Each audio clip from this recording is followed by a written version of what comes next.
Hey guys, मैं हूं दिव्या कथिरिया और हम लोग जैसा कि आप जानते हैं कि हम हमारा फर्स्ट चैप्टर कंटिन्यू कर रहे हैं nature and significance of management. तो आज का जो हमारा क्वेश्चन होने वाला है वो है फंक्शनल एरिया ऑफ मैनेजमेंट, यानी कि मैनेजमेंट के कुछ ऐसे मेन फंक्शंस है कि जिसको अगर हम लोग अप्लाई करते हैं तो हमारा बिजनेस बहुत ही सक्सेसफुली वर्क कर सकता है। क्लियर? तो मेनली हमारे पास 4 टाइप के मैनेजमेंट अवेलेबल है। फर्स्ट वन है मार्केटिंग मैनेजमेंट, फिर सेकंड वन है HRM यानी कि human resource management. Guys HRM का फुल फॉर्म कभी कभी 1 मार्क में पूछा जाता है। सेकंड वन है थर्ड वन है फिनेंशियल मैनेजमेंट और फिर लास्ट वन है प्रोडक्शन मैनेजमेंट, यानी कि ये कुछ पर्टिकुलर मैनेजमेंट है जो सिर्फ एक वर्क या तो फिर एक फंक्शंस के ऊपर ज़्यादा फोकस करते हैं। यानी कि अगर मार्केटिंग मैनेजमेंट है तो ज़्यादातर वो सब चीज़ें किसके ऊपर फोकस करेगा, मार्केटिंग के रिलेटेड। अगर HRM है तो वो ज़्यादातर किसके ऊपर फोकस करेगा, अपने जो एम्प्लॉयज़ है उसके ऊपर। क्लियर? यानी कि ये मैनेजमेंट के मेन फंक्शंस है और वो भी मेन 4 फंक्शन है कि जिसके रिलेटेड अगर हम लोग मैनेजमेंट अप्लाई करते हैं तो हमारा बिजनेस बहुत ही अच्छी तरीके से या तो फिर इफेक्टिवली हम लोग प्रेजेंट कर पाएंगे। क्लियर? तो फर्स्ट वन हम लोग शुरू करते हैं मार्केटिंग मैनेजमेंट। मार्केटिंग मैनेजमेंट क्या होगा गाइज? अगर हम लोगों ने नाम सुना तो जनरली हमारे दिमाग में क्या आ गया कि भाई मार्केटिंग मैनेजमेंट है तो थोड़ा बहुत मार्केटिंग करना होगा, एडवर्टाइजमेंट, गुड्स का सेलिंग, जो भी परचेजिंग है उसका रेशो वगैरह इंक्रीज करवाना होगा, ऐसा सब कुछ होगा। क्लियर? हमारे दिमाग में इतना आता है। तो अब हम लोग देखते हैं कि मार्केटिंग मैनेजमेंट ऑफिशियली वर्क कैसे करता है, उसमें क्या होता है। Clear? Marketing management is the activity of providing the goods and services from producer to customer. यानी कि मार्केटिंग मैनेजमेंट ज़्यादातर चीज़ें क्या होती है, किसके रिलेटेड होती है, जो गुड्स प्रोड्यूसर के थ्रू प्रोड्यूस हुए हैं वो सारे गुड्स और प्रोडक्ट को वो सिस्टमेटिकली किसके कहाँ तक पहुँचाता है, कस्टमर तक पहुँचाता है, यानी कि जो नीडी पीपल है वहाँ तक पहुँचाएगा। Clear? Marketing management includes activity like, यानी कि यहाँ पे कैसी एक्टिविटीज कंडक्ट होगी, किसके ऊपर ज़्यादा फोकस किया जाएगा। तो फर्स्ट वन है exchange of a goods, most important activity of the marketing management. अगर गुड्स का एक्सचेंज ही नहीं होगा तो आगे का प्रोसेस हम लोग सोच भी नहीं सकते। क्लियर? यानी कि सबसे पहले क्या हम लोग सोचेंगे, परचेज और सेलिंग के बारे में, यानी कि प्रोड्यूसर टू कस्टमर तक गुड्स जाएंगे। फिर है मार्केट रिसोर्सेज, यानी कि मार्केट में कौन कौन से रिसोर्सेज अवेलेबल है कि जिसके थ्रू हम लोग हमारा जो मार्केटिंग का प्रोसेस है वो इजीली कंडक्ट कर सकते हैं। फिर ये डिस्ट्रीब्यूशन मेथड, कैसे डिस्ट्रीब्यूट करेंगे, होलसेल करेंगे, रिटेल करेंगे, किसी एजेंट को दे देंगे, कॉन्ट्रैक्ट के थ्रू दे देंगे। क्लियर? फिर ये सेल्स प्रमोशन, यानी कि हमारे यहाँ पे जितने लोग काम कर रहे हैं वो ज़्यादा से ज़्यादा हम लोग सेलिंग का रेशो कैसे इंक्रीज कर पाए, अगर किसी ने ऐसा किया है तो हम लोग उसको थोड़ा बहुत रिवार्ड भी देंगे, ये सब कुछ। और फिर है इंश्योरेंस, यानी कि ऑफकोर्स जो भी हम लोग अभी राइट नाउ काम कर रहे हैं वो सब किसके लिए करते हैं, फ्यूचर के लिए। और फ्यूचर हमारा टोटली कैसा है, अनसर्टेन है। तो अनसर्टेन चीज़ें जहाँ पे भी होती है तो थोड़ा बहुत रिस्क तो रहेगा ही रहेगा, तो उसको वाइंड अप करने के लिए हम लोग इंश्योरेंस का भी सर्विस यूज़ कर सकते हैं। Clear? This process decide the necessity of a customer, यानी कि ये प्रोसेस में सबसे ज़्यादा फोकस किसके ऊपर होगा, कस्टमर के ऊपर। और वो भी किसके ऊपर करेंगे, उसको क्या चीज़ें चाहिए। यानी कि अगर हमें मार्केट में टिकना है, कंपटीशन में टिकना है, तो गुड्स हम हमारे अकॉर्डिंग नहीं बनाएंगे कि भाई चलो मैं बिजनेसमैन है, मैं प्रोड्यूसर हूँ तो मुझे ये चीज़ें अच्छी लगती है तो मैं यही प्रोडक्शन करूँगा। कस्टमर को जो चीज़ें चाहिए अगर आप वो प्रोडक्शन करते हो तो आपका डिमांड ऑलवेज आगे बढ़ेगा ही बढ़ेगा। Clear? It's a converted raw material into the goods and services and then this finally available for the use end customer. यानी कि ये जो चीज़ें हैं वो क्या प्रोसेस कंडक्ट करती है, जो आप रॉ मटेरियल लेके आए हो वो रॉ मटेरियल को हमें उसको यूटिलाइजेशन ऐड करते हुए, यूटिलिटी ऐड करते हुए एक ऐसा फिनिश्ड गुड्स बनाना है जो कस्टमर डायरेक्टली यूज़ कर सकता है या तो फिर कोई भी इंसान उसको यूज़ कर सकता है। क्लियर? यानी कि यहाँ पे प्रोसेस क्या होगा, converting raw material into finish goods, लेकिन उसमें हमें क्या ऐड करना पड़ेगा, यूटिलिटी, यानी कि अगर कोई लोग ये चीज़ यूज़ करते हैं तो उसको सेटिस्फेक्शन मिलना चाहिए। Clear? This method is a satisfied the need of a customer, यानी कि जिस कस्टमर को ज़रूरत होगी वहीं ऑफकोर्स ये सारी चीज़ें परचेज करेंगे जो चाहिए होगी वो। इम्पॉर्टेंस क्या है उसका, मेन मार्केटिंग जो रिसोर्सेज रिलेटेड हम लोग मैनेजमेंट अप्लाई कर रहे हैं उसका मेन इंपॉर्टेंस क्या है, optimum use of resources. Guys note that अगर हम लोग रिसोर्सेज का ज़्यादा से ज़्यादा यूज़ करेंगे तो हमारा कॉस्ट कम होगा, जितना कॉस्ट कम होगा उतना ही प्रॉफिट क्या होगा, ज़्यादा होगा। क्लियर? और मेन एम क्या है उसका, creating demand of goods and services, यानी कि गुड्स और सर्विसेज की ज़्यादा से ज़्यादा डिमांड कैसे आ सकती है उसके रिलेटेड हम लोग ज़्यादातर फोकस करेंगे। क्लियर? तो मार्केटिंग मैनेजमेंट में क्या होता है, ज़्यादातर जो गुड्स है वो कस्टमर तक पहुंचाना है, वो कैसे कन्वर्ट करेंगे, रॉ मटेरियल में से फिनिश्ड गुड्स में कन्वर्ट करेंगे और फिर देन आफ्टर उसमें यूटिलिटी ऐड करेंगे, जो कस्टमर को नीड होगी वो परचेज करेगा, उसके रिलेटेड जो भी चीज़ें हैं प्रोसेसिंग है वो सब हम लोग देखेंगे। मेन इंपॉर्टेंस क्या है, ऑप्टिमम यूटिलाइजेशन करना है ताकि प्रॉफिट इंक्रीज हो पाए और हमारा अल्टीमेट गोल क्या होगा, ज़्यादा से ज़्यादा लोग हमारे चीज़ों की डिमांड करेंगे तो ज़्यादा से ज़्यादा हम लोग प्रॉफिट अर्न कर पाएंगे। क्लियर? फिर उसके रिलेटेड भी कुछ फंक्शंस है 4P या तो फिर functions of marketing management. Most important question for 2 and 3 mark. आपको डायरेक्टली ऐसा भी पूछा जाता है कि डिस्क्राइब द 4P या तो फिर फंक्शंस ऑफ मार्केटिंग मैनेजमेंट, ऐसे करके भी आपको क्वेश्चन पूछा जाता है। क्लियर? तो अगर आपको 4P ऐसा क्वेश्चन पूछा जाता है तो चारों के चारों जो नाम है वो आपके P से शुरू होने चाहिए। क्लियर? फर्स्ट वन है प्रोडक्ट और प्रोडक्ट मिक्स, सेकेंड वन है प्राइस, थर्ड वन है प्लेस एंड डिस्ट्रीब्यूशन। यानी कि अगर क्वेश्चन में 4P पूछा है तो आपको क्या करना पड़ेगा, डिस्ट्रीब्यूशन की जगह पे प्लेस लिखना पड़ेगा। आपको टेक्स्ट बुक में डिस्ट्रीब्यूशन दिया है, आप उसकी जगह पे प्लेस लिखोगी जब 4P बोला है तो, और अगर फंक्शंस बोला है तो आप कुछ भी लिख सकते हो दोनों में से। क्लियर? और फिर फोर्थ वन है प्रमोशन। क्लियर? तो अब हम लोग ये चारों जो फंक्शन है 4P यानी कि उसको हम लोग डीपली देखते हैं कि उसमें क्या क्या कंसिडर होता है। तो फर्स्ट वन है प्रोडक्ट और प्रोडक्ट मिक्स, यानी कि नाम के अकॉर्डिंग पता चलेगा कि प्रोडक्ट के रिलेटेड ही कुछ सारी बातें होने वाली है। Decision regarding the development of a new product includes, यानी कि अगर हमें हमारी जो गुड्स है उसको एक लेवल अप करना है या तो फिर उसको नए तरीके से फॉर्म करना है या तो फिर नई चीज़ें डेवलप करनी है तो उसमें क्या क्या इंक्लूड करना पड़ेगा। अपीयरेंस है उसका, मतलब टोटली अपीयरेंस भी हमें देखना पड़ेगा, कलर कैसा है, size, shape, weight, print, packing, guarantee of work and after sale services, ये सब कुछ हमें कंडक्ट करना पड़ेगा हमारे प्रोडक्ट और प्रोडक्ट मिक्स के लिए। वो हमारी कंटिन्यूस जो गुड्स है उसके लिए भी हो सकता है या तो फिर नई जो गुड्स आने वाली है उसके लिए भी हम लोग कंडक्ट करेंगे। क्लियर? सेकेंड वन है प्राइस। ऑफ कोर्स ज़्यादातर जो कस्टमर्स होते हैं वो किसके ऊपर पहले फोकस करते हैं कि भाई ये चीज़ का प्राइस कितना है। क्लियर? क्योंकि बहुत सारे ऐसे कस्टमर्स होते हैं जिसकी फाइनेंशियल पोजीशन ज़रूरी नहीं है कि अच्छी ही होगी, तो ज़्यादातर लोग किसके ऊपर फोकस करते हैं, प्राइस। तो प्राइस भी हमें मेंटेन करना पड़ेगा ताकि हमें लॉस भी ना हो और कस्टमर को वो रीजनेबल प्राइस में भी मिल पाए। Clear? Customer expect the good quality at a reasonable rate, यानी कि कस्टमर ज़्यादा से ज़्यादा क्या एक्सपेक्ट करता है कि भाई मुझे कम से कम दाम में अच्छे से अच्छी चीज़ मिलनी चाहिए। Clear? Price decision includes, price में हम लोग क्या क्या डिसीजन इंक्लूड करते हैं। तो फर्स्ट वन है सेल्स पॉलिसी, हम लोग कैसे सेल करते हैं, होलसेल करते हैं, रिटेल करते हैं, एजेंट के थ्रू, कॉन्ट्रैक्ट के थ्रू। क्लियर? फिर है क्रेडिट पॉलिसी, यानी कि हम लोग कैश पे बेचेंगे, क्रेडिट पे बेचेंगे। फिर है डिस्काउंट, यानी कि ज़्यादातर कस्टमर को अगर अट्रैक्ट करना है तो एक ही मतलब वर्ड काफ़ी है कि आप डिस्काउंट लगा दो या तो फिर सेल लगा दो, तो ज़्यादातर कस्टमर आपके यहाँ पे मतलब जो भी शॉपिंग का रेशियो है वो इंक्रीज़ हो सकता है। फिर है wholesale sales, commission to mediators, अगर हम लोगों ने बीच में कोई एजेंट मीडिएटर ऐसे रखे हैं तो उसको भी कमीशन देना पड़ेगा।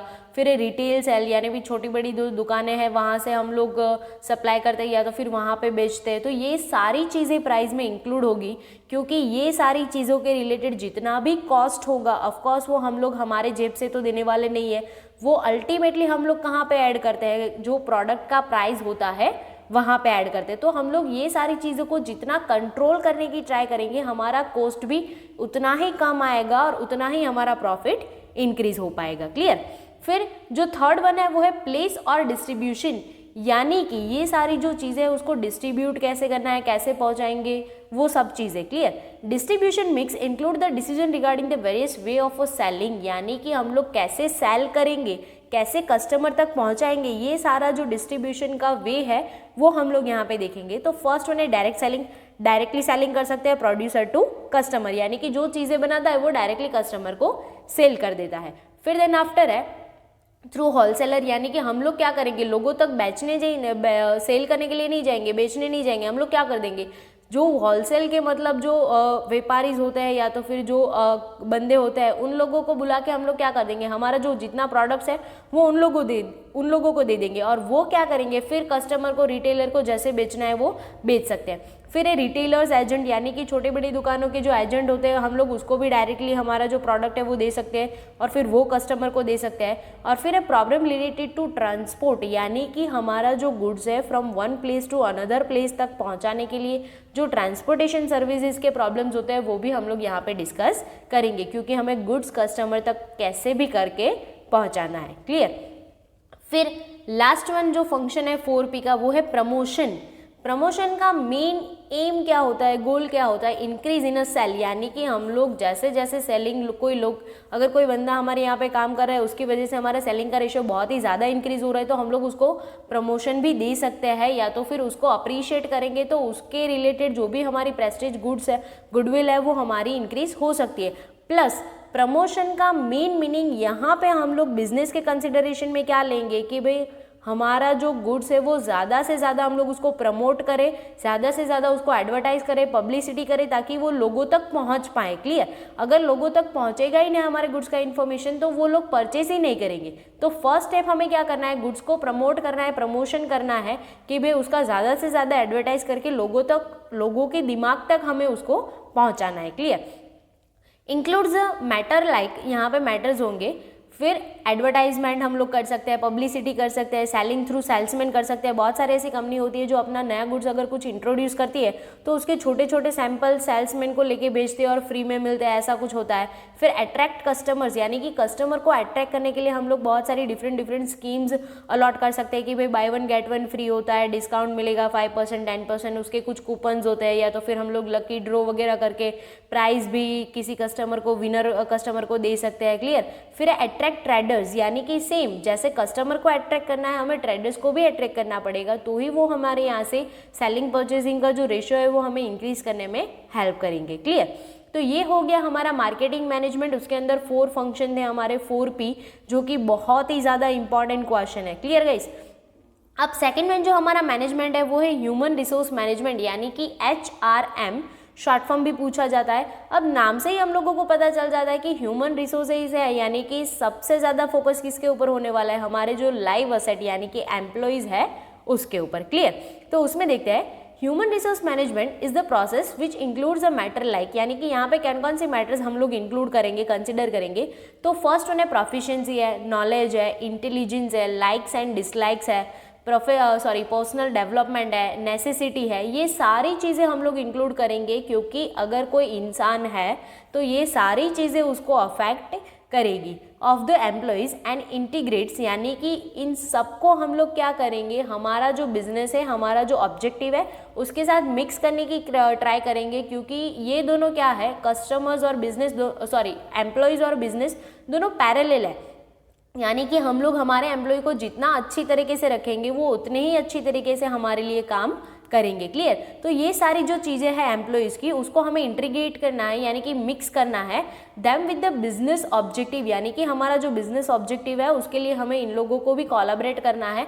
अदरवाइज क्या होगा, एम्प्लॉयज़ हमारे लिए अच्छे से काम ही नहीं करेंगे तो हमारा जो ऑब्जेक्टिव है वो सक्सेसफुल हो भी नहीं सकता। क्लियर। एंड चैनलाइज, और उसको कनेक्ट करना है, क्योंकि हमें हमारे एम्प्लॉय का ध्यान रखना पड़ेगा तो हमारे एम्प्लॉय हमारा ध्यान रखेंगे। Clear. The business toward the path of a success and profitability, यानी कि अगर ये सारी चीज़ें हम लोग कंसिडर करते हैं अच्छे से तो हमारे एम्प्लॉय भी हमारे लिए अच्छे से काम करेंगे। क्लियर। फिर उसके कुछ कैरेक्टरिस्टिक्स है वो भी हम लोग देखते हैं। इट इंक्लूड्स द सिलेक्शन, यानी कि यहाँ पे क्या ज़्यादातर इंक्लूड होता है एम्प्लॉयज़ के रिलेटेड। तो फर्स्ट वन है सिलेक्शन। ऑफकोर्स अगर हम लोग कुछ प्रोसेस कर रहे हैं, कुछ कंडक्ट कर रहे हैं तो हमें इंसानों की ज़रूरत होगी, और वो क्या होंगे, हमारे एम्प्लॉयज़। यानी कि पहले तो उसको सिलेक्ट करना पड़ेगा, और हम लोग ऐसे नहीं है कि चलो उन लोगों को मतलब अच्छे से रखना है तो सबको ले ही लेंगे। जितने एम्प्लॉयज़, जितने नंबर्स ऑफ एम्प्लॉय, जो पोजीशन पे, जो डिग्री के या फिर जो भी नॉलेज के हमें चाहिए, सिर्फ उसी बंदे का हम लोग सिलेक्शन करेंगे। क्लियर। फिर है प्रमोशन, अगर अच्छा काम किया तो प्रमोशन देंगे। फिर है ट्रेनिंग, यानी कि नहीं आता है, ऐसा कुछ प्रॉब्लम्स हो रहा है तो ट्रेनिंग देंगे। डायरेक्ट करेंगे, अगर उसे कोई प्रॉब्लम हो रहा है तो गाइडेंस देंगे to the employees. It help to employees to complete the business goal, यानी कि अगर हम लोग हमारे एम्प्लॉयज़ को बहुत अच्छी तरीके से ट्रेन करेंगे तो वो हमारे बिजनेस गोल को इजीली अचीव कर लेंगे। बेसिक फंक्शन क्या है उसके, manage the employees as they are a valuable asset of business, क्योंकि वो हमारे लाइव असेट है, स्टाफिंग को हम लोग ने लास्ट प्रीवियस लेक्चर में देखा था कि हम लोग उसको आर्म्स और लेग्स कंसिडर करते हैं। अगर हमारे हाथ पैर ही नहीं होंगे तो हमारा फिजिकल बॉडी वर्क नहीं कर पाएगा, यानी कि हम लोगों को सबसे पहले किसका ध्यान रखना पड़ेगा, लाइव असेट का, यानी कि एम्प्लॉइज का ध्यान रखना पड़ेगा। Clear. It's a provide the proper training, यहाँ पे ट्रेनिंग भी दी जाती है। It's evaluate the performance of employees, यानी कि हमारे एम्प्लॉइज ने जो काम किया है हम लोग उसको देखेंगे भी कि उन लोगों ने सही किया है, गलत किया है, अच्छा किया है, उसको और क्या ज़्यादा गाइडेंस की ज़रूरत है। Clear. It's a reduce the labour turnover ratio, यानी कि अगर हमारे कस्टमर सेटिस्फाई होंगे तो हमारे एम्प्लॉइज जो है वो सेटिस्फाई होंगे तो वो जॉब छोड़ के नहीं जाएंगे। क्लियर। जो हमारे ज़्यादातर एम्प्लॉइज़ होते हैं उसको पहले तो क्या चाहिए होता है, एक अच्छा सैलरी और एक अच्छा एटमॉस्फेयर चाहिए काम करने के लिए, जहाँ पे उसको मज़ा आना चाहिए। क्लियर। तो वो हमें कोई भी काम इजीली करके दे सकते हैं। तो अगर हम हमारे एम्प्लॉइज़ का ध्यान रखते हैं प्रॉपरली तो वो जॉब छोड़ के तो जाएंगे ही नहीं, लेकिन प्लस साथ में मार्केट में जो हमारी प्रेस्टीज है उसको भी इंक्रीज करने में हमारी हेल्प कर सकते हैं। क्लियर। फिर है last one, it's a provide the suitable atmosphere to employees, यानी कि एम्प्लॉइज को जहाँ पे काम करने में अच्छा लगे, मज़ा आए, वैसा सूटेबल एटमॉस्फेयर उसके वर्क के अकॉर्डिंग हम लोग अलाउ करेंगे। फिर सूटेबल अच्छा एटमॉस्फेयर देना इट मीन्स ऐसा नहीं है कि भाई चलो उसको मतलब सारी फैसिलिटीज़ दे दो एंड ऑल दैट, उसके वर्क के रिलेटेड जितनी फैसिलिटी चाहिए वो सब हमें प्रोवाइड करनी है। क्लियर। फिर HRM का कुछ इंपॉर्टेंस भी है कि अगर हम लोग HRM को अप्लाई करते हैं तो हमें क्या क्या फ़ायदे हो सकते हैं। तो first one, efficiency of employees tends to increase, यानी कि ऑफकोर्स हम हमारे एम्प्लॉय का ध्यान रखते हैं तो वो ज़्यादा दिल लगा के एफिशिएंटली वर्क करेंगे। प्रॉफिट ऑल्सो इंक्रीज, हम लोग एम्प्लॉइज़ को अच्छे से ट्रेन करें तो वो वेस्टेज कम करेंगे, प्रॉफिट इंक्रीज हो जाएगा। Business goodwill also increase, labour turnover ratio कम हो रहा है तो वो लोग बाहर जाके अच्छी बातें ही करेंगे कि भाई हमारे बिजनेस में हमारे लिए बहुत ध्यान रखा जाता है, हमें बहुत अच्छे से ट्रीट किया जाता है एंड ऑल दैट। क्लियर। फिर है quality of goods and services are maintain, अगर एम्प्लॉय एफिशिएंटली वर्क करे तो ऑफकोर्स हमारा क्वालिटी मेंटेन होने वाला है। Feeling of oneness among the employees is develop, यानी कि अगर हम लोग HRM अप्लाई कर रहे हैं तो हम हमारे सारे एम्प्लॉय के लिए अप्लाई कर रहे हैं, ऐसा नहीं है कि कुछ के लिए करेंगे फिर कुछ जो एम्प्लॉइज है उसके साथ बायसनेस करने का ट्राई करेंगे। अगर रूल्स होंगे तो सबके लिए होंगे, नहीं होंगे तो किसी के लिए नहीं होंगे। तो सब कैसे काम करेंगे, एक दूसरे को कॉपरेट करते हुए वननेस की फीलिंग के साथ काम करेंगे। Clear. Maximum utilization of factors of production is possible, यानी कि हमारे जो एम्प्लॉयज़ है वो एफिशिएंटली काम कर रहे हैं तो वेस्टेज कम होगा, तो हमारे रिसोर्सेज का हम लोग मैक्सिमम यूज़ कर सकते हैं। फिर labour turnover ratio decrease, of course उसके वजह से हम लोग उसको अच्छे से ट्रीट कर रहे हैं, उसको सेटिस्फेक्शन मिल रहा है तो वो लोग जॉब छोड़ के नहीं जाएंगे। Job satisfaction among the employees is increase, of course labour turnover ratio क्यों डिक्रीज हो रहा है, क्योंकि उसको सेटिस्फेक्शन मिल रहा है तो। एंड फिर है मेंटेन द इंडस्ट्रियल पीस, सब लोग अच्छे से काम कर रहे हैं, किसी को कोई प्रॉब्लम नहीं है, प्रॉब्लम है तो सॉल्यूशन मिल रहा है तो वो लोग अच्छे से काम करेंगे तो हमारे जो इंडस्ट्री का पीस है वो भी मेंटेन रहेगा। Clear guys. तो ये हुई HRM की बात, यानी कि ह्यूमन रिसोर्सेज मैनेजमेंट, जिसमें सबसे ज़्यादा ह्यूमन की ट्रेनिंग सिलेक्शन से लेके उसके सेटिस्फेक्शन तक सबसे ज़्यादा फोकस किया जाता है। क्लियर। फिर जो हमारा थर्ड वन मैनेजमेंट है वो है फिनेंशियल मैनेजमेंट। ऑफकोर्स अगर कोई भी चीज़ आप करोगे तो पहले अगर आप कुछ भी शुरू करना चाहोगे तो आपके पास क्या होने चाहिए, पैसे होने चाहिए। अगर आप अपने फिनेंशियल पॉलिसी को अच्छे से मेंटेन कर पाते हो तो आपको कभी भी उसके क्राइसिस होने के चांसेस नहीं रहेंगे। क्लियर। अब फिनेंशियल मैनेजमेंट है तो हमें इतना तो पता चल ही गया है कि सारी जो हम बातें करने वाले हैं वो किसके रिलेटेड करने वाले हैं, पैसों के रिलेटेड ही करने वाले हैं। और आज के ज़माने में अगर आपके पास पैसे नहीं है तो आप एक छोटा काम भी नहीं कर सकते, and it's a most important things for any business. Clear. तो उसमें देखते हैं financial management deals with the finance function of a business, यानी कि हमारे बिजनेस के जितने भी फाइनेंशियल फंक्शन होंगे, भी चलो परचेस करना है तो पैसे चाहिए होंगे, एम्प्लॉय को रखना है तो सैलरी के पैसे लिए चाहिए, मशीनरी को मेंटेन करना है पैसे चाहिए, तो ये सारी चीज़ें हम लोग यहाँ पे इंक्लूड करेंगे। Financial function means the function of, यानी कि यहाँ पे फिनेंशियल फंक्शन में किसके रिलेटेड काम होगा, इम्पोर्ट ऑफ कैपिटल, यानी कि पैसे हम लोग लाएंगे। ज़रूरी नहीं है कि अगर हम लोग बिजनेस चला रहे हैं तो हमारे 110% हमारे खुद के ही पैसे उसमें लगे हो। क्लियर। अगर कभी ज़रूरत पड़े तो हमें पैसे बाहर से भी अरेंज करने पड़ेंगे, यानी कि हमें क्या करना है, पहले तो पैसे लाने हैं, फिर है यूटिलाइजेशन ऑफ कैपिटल, जो पैसे लाए हैं उसको यूज़ करना है।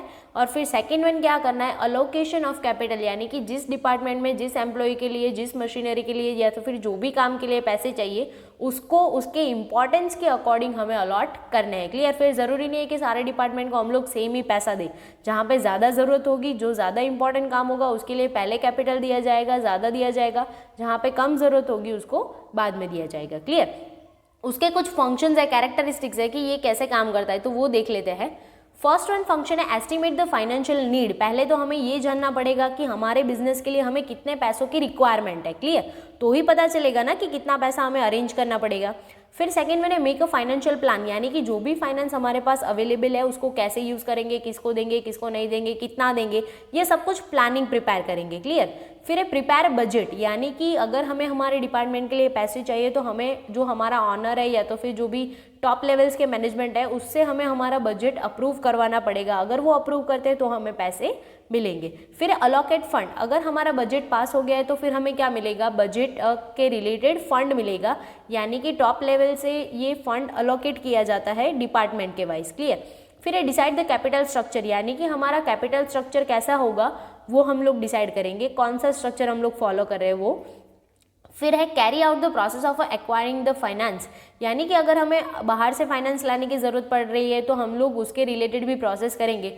लोन ले सकते हैं, शेयर या तो फिर ऐसे सिक्योरिटीज़ इश्यू कर सकते हैं, या तो फिर किसी से हम लोग फ्रेंड वगैरह रिलेशन में अगर हम लोग वहाँ से ले सकते हैं, तो मतलब हमारे जैसे भी सूटेबिलिटी है हम लोग वहाँ से फंड एक्वायर कर सकते हैं।